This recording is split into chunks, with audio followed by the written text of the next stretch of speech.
नमस्कार दोस्तों, मैं कुलदीप कुमार के सर आप सभी का बहुत बहुत स्वागत करता हूं एक नए बिंदु के साथ, एक नई कड़ी के साथ। आज हम लोग करने जा रहे हैं पूस की रात। प्रेमचंद जी द्वारा रचित किसान की दुर्दशा का चित्रण करती एक बहुत ही दर्दनाक कहानी पूस की रात। तो देखते हैं पूस की रात का सारांश।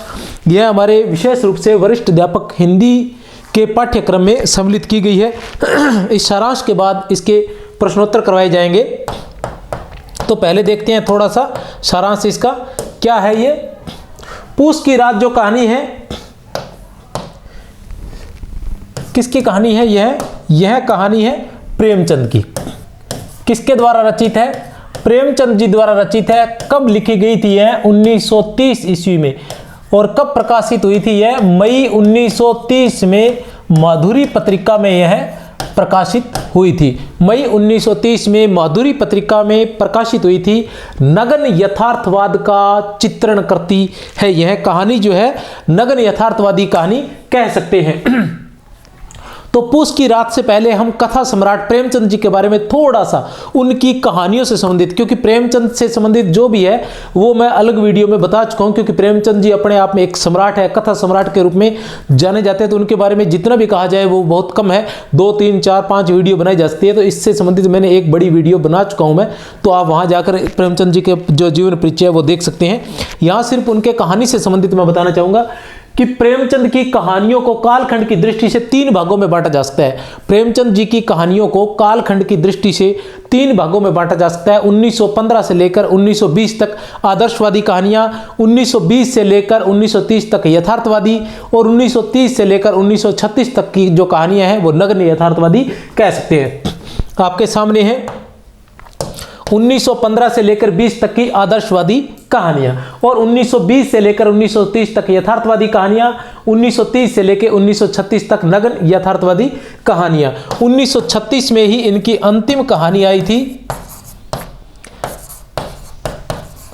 जिसका नाम था कफन। 1936 में इनकी अंतिम कहानी आई थी कफन। ठीक है, देखते हैं आगे। पहली कहानी जो है इनकी संसार का अनमोल रत्न, प्रथम कहानी प्रेमचंद जी की जो प्रथम कहानी है वो मानी जाती है संसार का अनमोल रत्न। संसार का अनमोल रत्न 1907 ईस्वी में यह जमाना पत्रिका में प्रकाशित हुई थी। कब? 1907 ईस्वी में। और उर्दू में लिखी गई थी। और किस नाम से? नवाब राय के नाम से लिखी गई थी।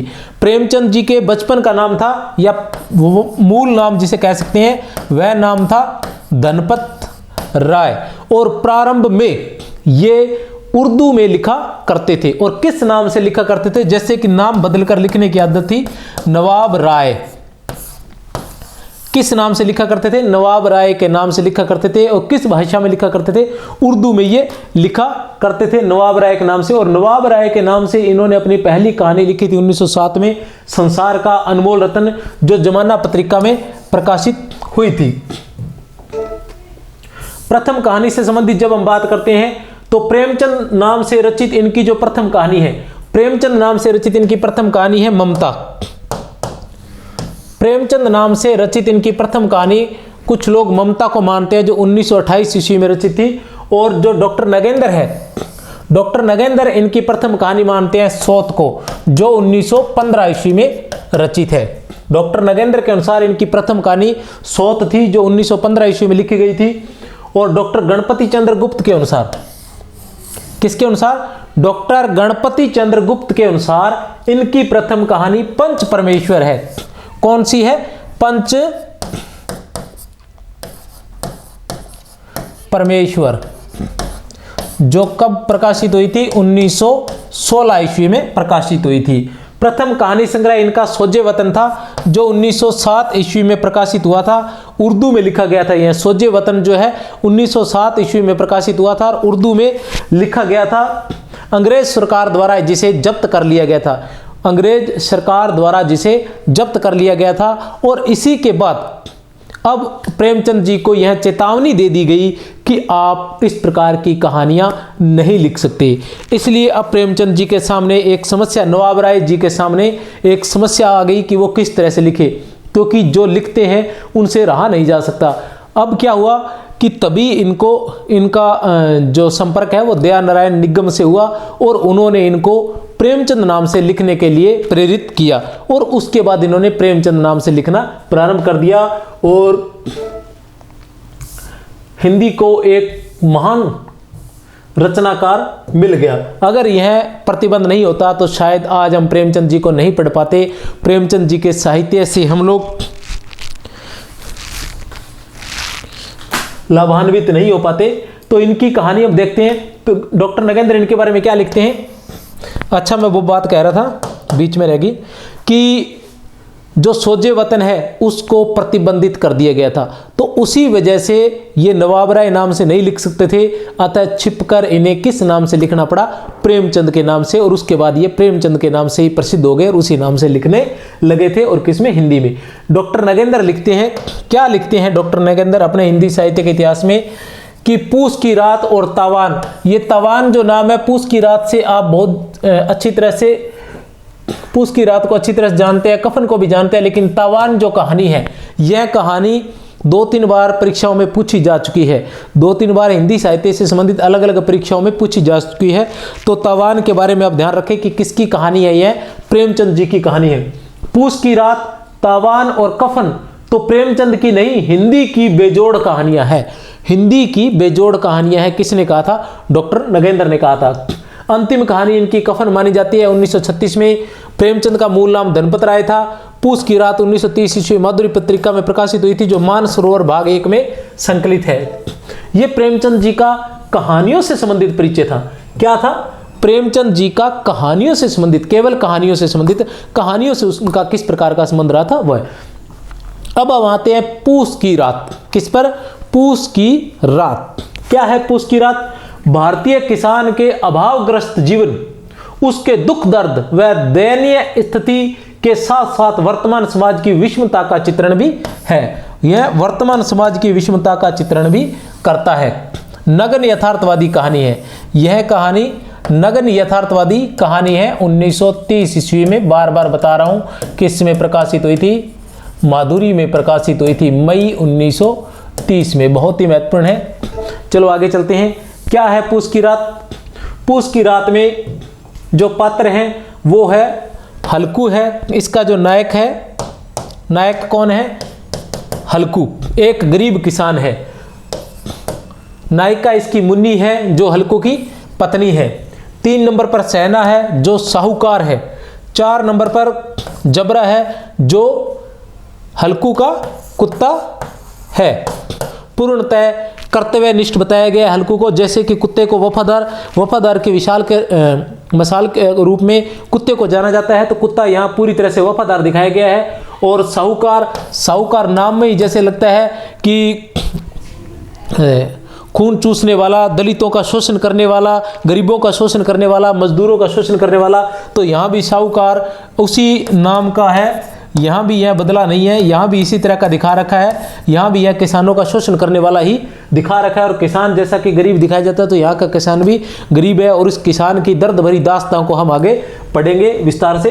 देखते हैं क्या है दर्द भरी दास्तां। हल्कू के पास 3 रुपए थे। मतलब जो मुख्य बिंदु है वो सभी करवाने का प्रयास किया गया है। मुख्य बिंदु जो है वो सभी करवाने का प्रयास किया गया है कि हल्कू के पास 3 रुपए थे, जो उसके कंबल खरीदने के लिए बचाकर रखे गए थे। एक बात, 3 रुपए वो भी किसको देने पड़े थे, सहना को देने पड़े थे। हल्कू के पास 3 रुपए थे, जो उसके कंबल खरीदने के लिए बचाकर रखे थे। 3 रुपए सहना को देने पड़े थे। बाकी चुकाने के लिए ही तो हमारा जन्म हुआ था। कथन किसका है, मुन्नी का। बाकी चुकाने के लिए ही तो हमारा जन्म हुआ है, हमारा जन्म हुआ है। किसका कथन है यह कथन है मुन्नी का। ध्यान रखना आप लोग, किसका कथन है यह, मुन्नी का कथन है। बाकी चुकाने के लिए ही तो हमारा जन्म हुआ। कब कहती है, जब साहूकार जो है वो 3 रुपए लेने आ जाता है और जो हल्कू है वह कहता है कि ये 3 रुपए हमें देने ही होंगे, तब उसी के लिए आया कि बाकी चुकाने के लिए ही तो हमारा जन्म हुआ है। न जाने कितना बाकी है, चुकने में ही नहीं आता। न जाने कितना बाकी है, चुकने में ही नहीं आता। किसका कथन है, मुन्नी का। मजूरी में सुख से एक रोटी खाने को तो मिलेगी, यह कथन भी किसका है? मुन्नी का। मजूरी में सुख से एक रोटी खाने को तो मिलेगी। अब ये कैसा क्यों कहती है कि जो हम किसानी कर रहे हैं, किसान का कार्य कर रहे हैं, खेतों में जो कार्य कर रहे हैं, वह सारा का सारा जितना पैसा बचता है उतना सारा तो साहूकार ले जाता है। इससे अच्छा तो ये है कि हम मजूरी कर कर खा ले, ताकि कम से कम पेट भरने को पैसा तो मिलेगा। इस किसान को जो मजूरी करके लाते हैं वह भी साहूकार को देना पड़ जाता है। अब कुछ प्रश्नों की भांति भी है। एक भीषण जंतु की भांति मुन्नी को कौन घूर रहा था? एक भीषण जंतु की भांति मुन्नी को कौन घूर रहा था? हल्कू का वाक्य, कौन सा वाक्य है? तो क्या गाली खाऊं, तो क्या गाली खाऊं, यह वाक्य जो है वो किसकी भांति मुन्नी को घूर रहा था? जंतु की भांति, भीषण जंतु की भांति। पूस की अंधेरी रात थी जिसमें तारे ठिठुरते जान पड़ रहे थे। पूस की अंधेरी रात। अब क्या है कि कंबल तो खरीद नहीं पाता। हल्कू के पास क्या होता है? हल्कू ने 3 रुपए जमा किए होते हैं। हल्कू और मुन्नी ने दोनों पति पत्नी है, किसान परिवार है और बड़ा ही दुखी परिवार है। 3 रुपए किसी तरह से जमा करते हैं कि सर्दियों के अंदर क्या खेत की रखवाली करने के लिए जाना पड़ता है खेत में, और सर्दी बहुत अधिक होती है उन दिनों, तो इसलिए वो एक कंबल खरीदेंगे किसी तरह से, और कंबल खरीदने के लिए 3 रुपए रखे जाते हैं मुन्नी द्वारा छुपाकर। लेकिन ऐन वक्त पर साहूकार आ जाता है रुपए मांगने के लिए, और हल्कू इस बात से घबरा जाता है कि वह गालियाँ निकालेगा या भला बुरा कहेगा, इसलिए वह उसको मुन्नी से ज़बरदस्ती लेकर उसको 3 रुपए दे देता है। और फिर उस साहूकार जो किसान है उसको खेत में जाना पड़ता है रखवाली करने के लिए। हल्कू को खेत में जाना पड़ता है रखवाली करने के लिए, और वहाँ की जो रात है वो बहुत अधिक ठंडी है। वहीं का चित्रण आगे किया गया है। क्या है? पूस की अंधेरी रात थी जिसमें तारे भी ठिठुरते हुए जान पड़ रहे थे, क्योंकि ठंड के कारण कभी वो चमकते हुए और कभी ऐसे बुझते हुए तारे जैसे टिम टिम करते हैं ना, तो ऐसा लगता है कि किसके कारण? ठंड के कारण ठिठुर रहे हैं। मजदूरी हम करें मजा दूसरा लूटे। हल्कू इसी तरह से मन ही मन में सोच रहा है कि मजदूरी तो हम करते हैं और मजा दूसरे लूटते हैं। वो सब तो अच्छी अच्छी रजाइयों के अंदर और हीटर के पास सो रहे होंगे। अर्थात यहाँ पर यह जो वाक्य है वह किसान की दुर्दशा का चित्रण करता है, किसान की मनोदशा का चित्रण करता है, और साहूकारों जमींदारों के शोषण का चित्रण करता है कि किस प्रकार वो किसकी दूसरों की कमाई पर ऐश करते हैं। ऊख के पत्तों की छतरी के नीचे बांस के खटोले पर अपनी पुरानी गाड़े की चादर ओढ़े कांप रहा था। ऊख के पत्तों की छतरी के नीचे, ऊख के पत्तों की छतरी के नीचे बांस के खटोले पर अपनी पुरानी गाड़े की चादर, पुरानी गाड़े की चादर ओढ़े कांप रहा था हल्कू। ठीक है, कहाँ? खेत के अंदर थी ये छतरी, उसके अंदर बांस के खटोले पर वह सो रहा था। पछुआ को हल्कू ने रांड पछुआ कहा है। पछुआ को हल्कू ने रांड पछुआ कहा है। जो पछुआ हवा है उसके बारे में कह रहे हैं कि यह रांड पछुआ। ठीक है, हल्कू 8 चिलम पी चुका था। कितनी चिलम पी चुका था? 8 चिलम पी चुका था सर्दी के कारण, और अभी भी लगातार और बनाकर पिए जा रहा था।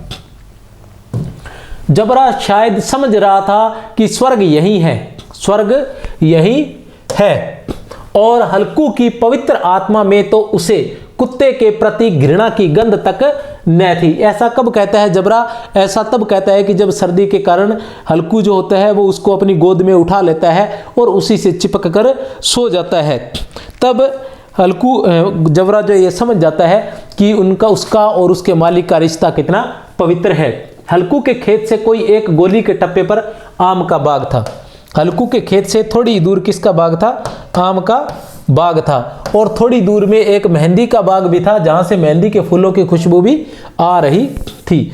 पतझड़ शुरू हो गई थी, बाग में पत्तियों का ढेर लगा था। अरहर के पौधों को उखाड़कर, किसके पौधों को उखाड़कर झाड़ू बनाई थी? क्या हुआ था? झाड़ू क्यों बनाई गई? बता देना चाहता हूं कि अत्यधिक सर्दी लग रही थी। सर्दी के कारण सोने का प्रयास किया गया हल्कू द्वारा, लेकिन उसे नींद नहीं आती है क्योंकि सर्दी जो है वो बहुत अधिक है। तब वह सोचता है, उसको ध्यान में आता है कि यहाँ से थोड़ी दूर ही आम का बाग है और पतझड़ होने के कारण उसके बहुत से पत्ते नीचे गिरे हुए हैं, तो क्यों न वह आग जलाकर रात किसी तरह से काट ले।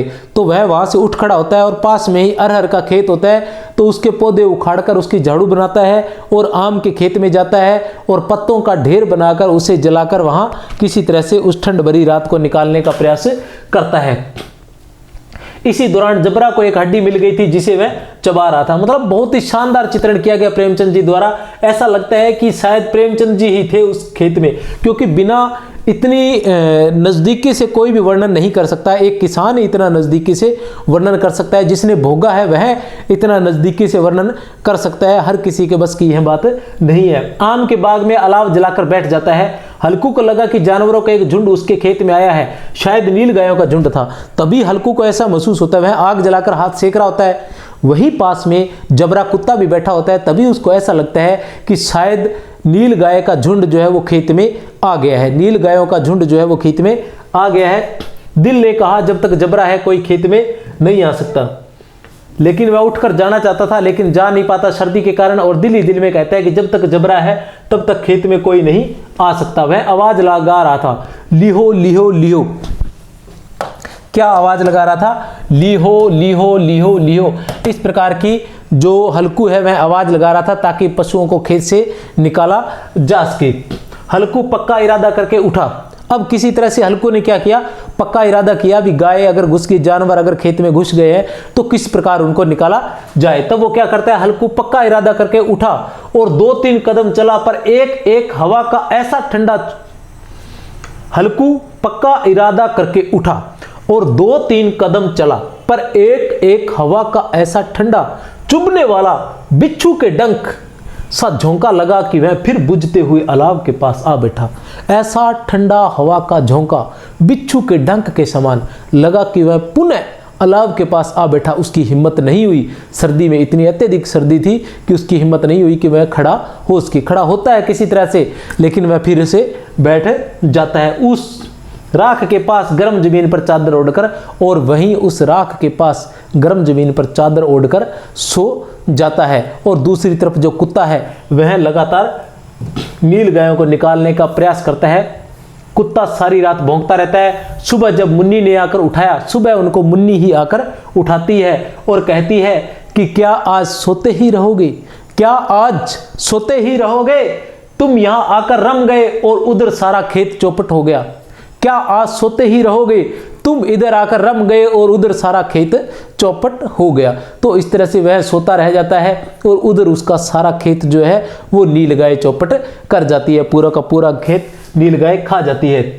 तब हल्कू ने बहाना बनाया। बहुत ही महत्वपूर्ण, हल्कू ने बहाना बनाता है, मतलब साधारण जो बोलचाल की भाषा में इस प्रकार प्रयोग किया गया है, साधारण शब्दों का प्रयोग किया गया है और किस तरह से बताया गया, मतलब वास्तविकता का चित्रण किया गया है यहाँ प्रेमचंद जी द्वारा। ऐसे नहीं कि कोई बनावटी किसान है, बनावटी खेत है या बनावटी स्थिति है, बिल्कुल वास्तविक स्थिति का चित्रण करते हैं। वह उसी तरह से अपनी पत्नी की डांट से बचने के लिए एक बहाना बनाता है कि मैं मरते मरते बचा, मैं मरते मरते बचा, तुझे अपने खेत की पड़ी है। पेट में ऐसा दर्द हुआ कि मैं जानता हूं, मैं मरते मरते बचा और तुझे अपने खेत की पड़ी है। पेट में ऐसा दर्द हुआ कि मैं जानता हूं। मुन्नी चिंतित थी, लेकिन हल्कू प्रसन्न मुख से कहता है, रात की ठंड में यहां सोना तो नहीं पड़ेगा। अब मुन्नी चिंतित रहती है कि सारा खेत चौपट हो गया, लेकिन हल्कू फिर भी कहीं न कहीं मन में प्रसन्न है कि चलो खेत चौपट हो गया, अब रात में यहाँ ठंड में सोना तो नहीं पड़ेगा। किसी तरह से वो रात निकली थी। अब इसमें कुछ शब्दों का प्रयोग किया है, कुछ उपमा का, कुछ उत्प्रेक्षा का और कुछ रूपक का प्रयोग किया गया है। तो वो वाक्य बहुत ही महत्वपूर्ण वाक्य है। ऐसे वाक्य पूछे जा सकते हैं, तो आप ध्यान लगाकर इनको देख लीजिएगा।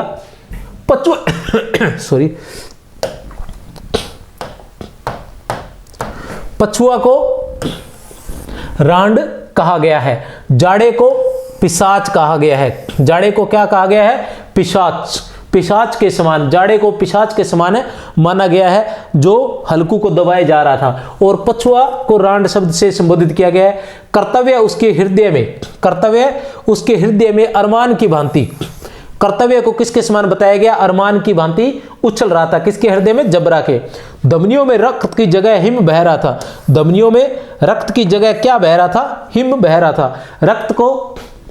रक्त की जगह भी रक्त, इतनी अत्यधिक सर्दी लग रही थी, ऐसा लग रहा था कि रक्त न बहकर कुछ बर्फ ही बह रही हो, सर्दी स्वयं बह रही हो। अंधकार में निर्दय पवन, मानवीकरण अलंकार है। अंधकार में निर्दय पवन, पत्तियों को कुचलता हुआ जा रहा था। अंधकार में निर्दय पवन पत्तियों को कुचलता हुआ जा रहा था। अलाव में ठंड जलाकर भस्म कर दिया। अस्थिर प्रकाश अलाव में बगीचे के विशाल वृक्ष ऐसे मालूम होते थे मानो उस अथाह अंधकार को अपने सिरों पर संभाले हुए हैं। कितना सुंदर चित्रण है। आप कभी रात में आग जलाकर बैठिए और कहीं पौधों के बीच में बैठिए तो आपको पता चलेगा कि किस तरह से वास्तव में ऐसा नजर आता है कि जैसे जो पेड़ पौधे हैं उन्होंने उस आकाश को, उस अंधेरे को अपने सर पर उठा रखा है। यह महत्वपूर्ण वाक्य है इस कहानी के। बिच्छू के डंक सा हवा का झोंका, बिच्छू के डंक सा हवा का झोंका। अकर्मण्यता ने रस्सियों की भांति उसे चारों तरफ से जकड़ लिया था। अकर्मण्यता ने रस्सियों की भांति किसे जकड़ लिया था? किसको जकड़ लिया था? हल्कू को। हल्कू जो नाम का ही हल्कू था, वैसे वह शरीर से बड़ा भारी डीलडोल का था। डीलडोल जो बड़ा भारी था, नाम उसका विरोधाभासी था। वह पत्तियों का पहाड़ खड़ा कर रहा था। कौन पत्तियों का पहाड़ खड़ा कर रहा था? हल्कू खड़ा कर रहा था। किसकी पत्तियों का? आम की पत्तियों का। किसकी पत्तियों का? आम की पत्तियों का। किस लिए? अलाव के लिए। अंधकार के उस अनंत सागर में वह प्रकाश एक नौका के समान हिलता मचलता हुआ जान पड़ता है। अंधकार के उस अनंत सागर में वह प्रकाश एक नौका के समान, क्या है? रूपक अलंकार है, अंधकार रूपी। वैसे अलंकार से कोई तात्पर्य नहीं है, फिर भी बता देता हूं। अंधकार रूपी अनंत सागर में वह प्रकाश एक नौका के समान, और प्रकाश रूपी नौका। अंधकार के उस अनंत सागर में वह प्रकाश नौका के समान हिलता मचलता हुआ सांग रूपक अलंकार भी कह सकते हैं। यहां बहुत ही सुंदर प्रयोग किया अलंकारों से। हालांकि प्रेमचंद जी का कोई नहीं था, लेकिन उन्होंने बड़ी बड़ी उपमाओं के माध्यम से बहुत ही सुंदर ये कहानी लिखी है। तो यह थी प्रेमचंद जी की कहानी। क्या नाम है? पूस की रात। किसान की दुर्दशा का चित्रण करती पूस की रात। इसी तरह से दो वाक्य और आते हैं। एक वाक्य आता है तैंतर, प्रेमचंद जी से संबंधित है, वैसे मैंने प्रश्नों में उसको बता दिया है। तैंतर, तीन लड़कियों पर जो लड़का होता है उसे तैंतर कहा जाता है। और ऐसी मान्यता है कि तैंतर के होने पर माता या पिता में से किसी एक की मृत्यु निश्चित होती है। और प्रेमचंद जी भी तैंतर ही थे, इसलिए उन्होंने अपने जीवन पर यह कहानी लिखी थी तैंतर। तो बहुत बहुत शुभकामनाएं, आगे बढ़ते रहें और लगातार प्रयास करते हैं। नेक्स्ट जो अपना टेस्ट है वह है अभी पटाक्षेप नहीं होगा। अभी पटाक्षेप नहीं होगा। हेतु भारद्वाज जी की बहुत ही प्रसिद्ध कहानी है टेस्ट 29। जय हिंद, जय भारत। बहुत बहुत शुभकामनाएं। Okay, bye, Tata.